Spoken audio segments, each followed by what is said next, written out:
Saya mengalami tervonis dokter di tahun 95 ketika saya selesai kuliah. Dan tahun 95 itu satu penyakit mata yang namanya retinitis pigmentosa menyerang saya. Jadi retina saya rusak, sementara bola mata tidak ada masalah begitu.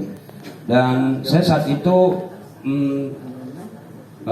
sangat terpukul karena saya banyak impian ketika saya selesai kuliah, banyak impian-impian saya yang saya harus kejar gitu ya bersama rekan-rekan yang lain, dan ternyata kandas semuanya dan saya tambah terpuruk secara mental maupun iman rohani saya. Saya sempat benci dengan Tuhan, saya tidak percaya dengan Tuhan. Bahkan saya katakan, Tuhan, dari lahir kenapa enggak engkau sekalian saja, saya tidak melihat begitu kira-kira ya. Tetapi ya itulah Tuhan, saya mengalami di tahun 99 menjadi total. Jadi pengurangan penglihatan mata saya, perusakan di retina. Tahun 99 itu saya semakin tunanetra dan sama sekali total tidak bisa melihat. Dan saat itu satu yang pertama Tuhan kerjakan adalah iman percaya saya dulu. Ketika saya tidak percaya dengan Tuhan, saya mau bilang, Tuhan, mana firman-Mu yang Kau katakan bahwa pencobaan-pencobaan yang kamu alami adalah pencobaan biasa, dan pada saat Engkau dicobai maka Tuhan akan memberikan jalan keluar dan tidak melebihi kekuatan kita. Begitu kira-kira firman Tuhannya ya. Tapi saya mengklaim firman itu. Saya bilang sama Tuhan, saya tidak percaya dengan Engkau Tuhan. Kalau saat ini Engkau Yesus yang saya tahu dari kecil sampai saya besar, tabib yang ajaib itu, sembuhkan saya. Itu maunya saya Tuhan, saudara-saudaraku semua. Tetapi rencana Tuhan saya percaya indah bagi setiap kita. Amin. Seringkali kita mengalami satu benturan, satu kepahitan dalam hidup kita, dan kita menyalahkan Tuhan. Kita menuding Tuhan tidak adil buat kita, begitu kira-kira ya. Karena saya mengalami itu. Tetapi bukan berarti kebutaan itu menjadi akhir dari segala-galanya dalam hidup saya. Amin. Saya bersyukur kalau pagi hari ini saya boleh berada bersama saudaraku di tempat ini. Semua karena anugerah Tuhan. Amin. Rancangan Tuhan itu indah bagi saya. Amin. Saya tidak pernah berpikir ketika divonis dokter, saya hanya berpikir untuk apa lagi saya hidup begitu ya. Karena teman-teman saya sudah melejit karirnya.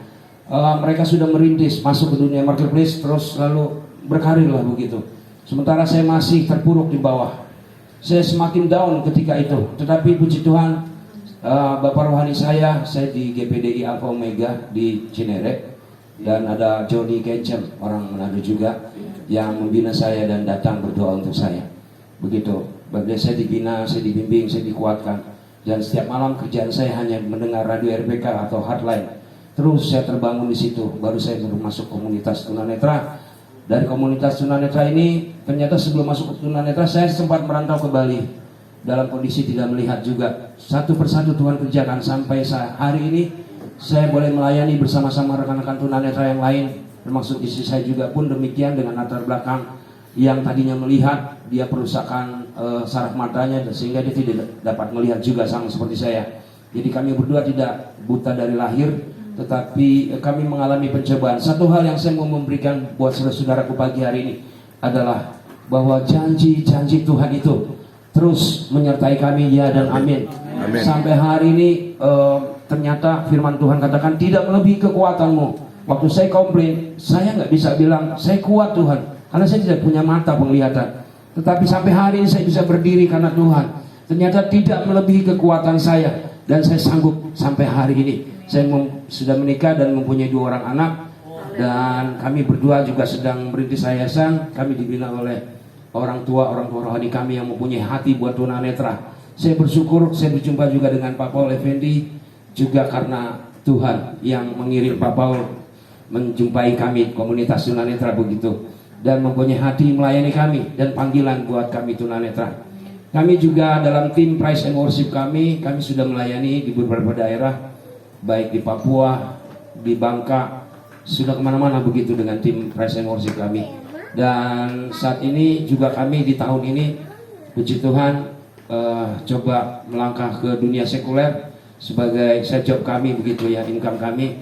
Dan Pak Paul juga yang membawa kami dari relasi-relasinya yang beberapa rekannya yang mencoba menampilkan kami gitu bermain di dunia sekuler untuk tambahan income kami. Ada banyak cara Tuhan untuk menolong kita yang tidak pernah kita pikirkan. Amin. Karena firman Tuhan katakan apa yang tidak pernah timbul di dalam hati, apa yang tidak pernah kita pikirkan, itulah yang Tuhan sediakan buat kita semua. Dan pagi hari ini satu pujian yang saya mau angkat buat kita semua, biarlah menjadi berkat di pagi hari ini. Tetap setia.